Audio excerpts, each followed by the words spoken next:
Oh, don't worry about her. My father laughed to my sister's future in-laws. She's just the maid. We keep her around for help. The table went silent. I forced a smile because none of them knew the truth yet. My name is Vanessa Carter, and I'm 34 years old. If you met me on the street, you probably wouldn't think my life is dramatic. I work as a technical writer for a small software company. I live in a simple apartment with plants on the windowsill and a coffee machine that works harder than I do some mornings. My life is quiet and steady now, but growing up was never simple. In our house, appearances mattered more than love. My father cared about status, reputation, and how the family looked to other people. My younger sister Lily always fit that image. She was charming, stylish, and the one everyone praised. I was the one who cleaned the kitchen after dinner. I was the one asked to run errands. While Lily got compliments, I got chores. I worked through college with 2 part-time jobs and late-night studying. No one celebrated when I graduated. Now, I support myself and pay my own bills. I don't ask my family for anything. I stopped expecting their approval years ago. But humiliation in front of strangers still stings. I wasn't rich or glamorous like Lily. I didn't wear designer clothes or drive a fancy car.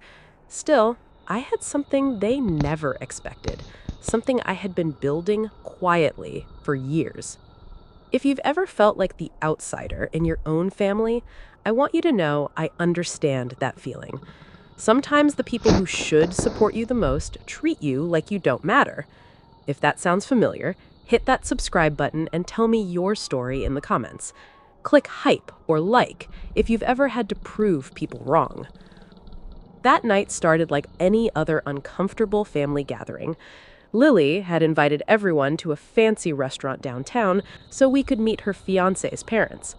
The place smelled like expensive wine and grilled steak. Soft piano music played in the background while people spoke in low voices. I arrived 10 minutes late because work had run long. My father glanced at me when I sat down, but he didn't smile. Instead, he waved his hand like he was introducing a stranger. "Oh, don't worry about her," he said to Lily's future in-laws with a chuckle. "She's just the maid who helps around the house." A few people laughed awkwardly. I felt heat rush into my face. I tried to stay calm. "Dad, that's not funny," I said quietly. He shrugged. "Relax. You're always cleaning something anyway." Lily stared down at her glass of water and said nothing. The fiancé's mother smiled politely and said, "Well, thank you for all your help then." She honestly believed I worked for my own family. The waiters began treating me differently after that.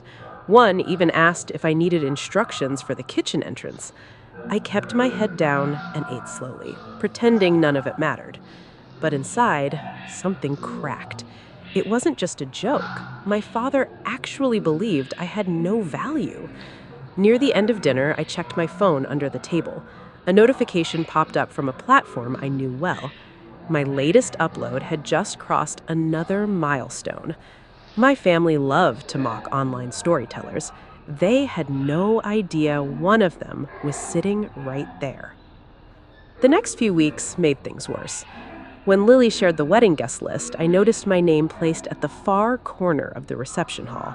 The table was next to the service entrance, where waiters carried trays of food. I asked my father about it. He waved his hand again. "Important guests get the good seats," he said. "You'll be fine back there." A few days later, we had a planning meeting at my parents' house. Lily spread papers across the table while discussing flowers and catering. She laughed suddenly. "Lily is good with chores. Maybe she can help coordinate the caterers." My father burst out laughing. "Perfect job for her." The words hit me harder than I expected. Later that evening, I walked past the living room and heard my father talking to relatives.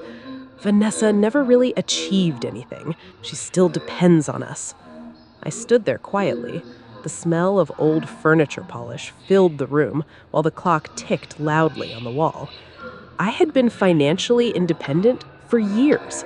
I paid my rent, my bills, and even helped my parents once when their car broke down. Still, they told everyone I was useless.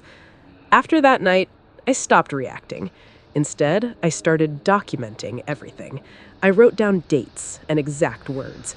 Sometimes I recorded conversations on my phone. They thought I was invisible, but invisible people see everything. For 4 years, I had been running something they would never imagine, an anonymous blog and YouTube storytelling channel about family dynamics and personal growth. Millions of people followed it. They listened to stories about being overlooked, judged, and underestimated. I never showed my face. I never used my real name. My father often complained about those channels. All those dramatic storytellers online, he would say during dinner. I would sit quietly and sip my water while thousands of comments appeared under my latest video. Many of my most popular stories were inspired by my own experiences. The humiliation at that restaurant gave me a new idea. I had recordings, I had notes, I had memories sharp as glass. I didn't want revenge at first. I only wanted to be heard. Still, the thought stayed with me every night. What they didn't know was that the storyteller they mocked online was sitting at their own dinner table. The only person who knew the truth was my childhood friend, Megan. We met at a small coffee shop 2 streets from my apartment. The smell of roasted beans filled the air. I showed her the recordings and explained everything. Megan leaned back in her chair and shook her head slowly. "Vanessa, your platform is huge," she said. "Why are you letting them treat you like this?" I hesitated. "They're still my family." Megan frowned. "Family shouldn't humiliate you." She reminded me how many people followed my channel and how many messages I received from viewers who felt invisible in their own homes. Meanwhile, my father grew more arrogant every week. He bragged to neighbors about Lily marrying into a wealthy family. Lily posted glamorous engagement photos online with sparkling lights and smiling faces. I wasn't in any of them. Megan helped me organize my recordings and notes. We planned carefully. Timing mattered. The wedding buzz was already spreading online. If I told the story now, people would listen. My family believed I had accepted my role as the quiet, overlooked sister. They thought they had already won. One evening, I sat at my desk and recorded a new video. The title was simple: When Your Own Father Introduces You as the Maid. I spoke calmly into the microphone and told the story exactly as it happened. I reenacted the conversation from the restaurant. I described the awkward laughter and the silence at the table. I left small clues about the location and the upcoming wedding. Within hours, the video exploded. Comments flooded in faster than I could read them. Hundreds of thousands of views appeared overnight. Viewers began connecting the details. Someone recognized the restaurant. Someone else matched the wedding date with Lily's public posts. Soon, the fiancé's family saw the video.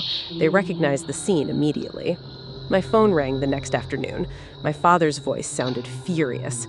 "Do you know what people are saying about us online?" he demanded. I stayed calm. "I just told my story," I replied. A few hours later, Lily called in a panic. The fiancé's parents had confronted my father about the way he treated his own daughter. Suddenly, their perfect image was cracking. That evening, my family demanded I come to the house. When I arrived, the living room felt tense and heavy. My father pointed at me. "Did you post that video?" I looked at him steadily. "Yes." Lily stared in shock. "How could you?" she whispered. I took a breath. "Because I'm the creator behind that channel you keep mocking." Silence filled the room. They finally realized the person they belittled had the loudest voice in the entire situation. I didn't delete the video. Instead, I posted a follow-up explaining that the story was about dignity, not revenge. I told viewers that respect matters, even inside families. My channel grew faster than ever after that. Thousands of people shared their own experiences with humiliation and rejection. Lily's wedding still happened months later, but things were never the same between us. My father called once and tried to apologize. His voice sounded smaller than I remembered. I listened quietly, but didn't promise anything. Some wounds take longer to heal. As for me, I kept telling stories and building my platform. The audience continued growing, and so did my confidence. I finally understood something important. They tried to shrink me into the role of a maid, but the truth was I had been building something far bigger than their approval. I walked away from their labels and stepped fully into my own life. If you've ever been embarrassed or dismissed in public by someone who should have supported you, I want to hear about it. Moments like that can stay with you for years.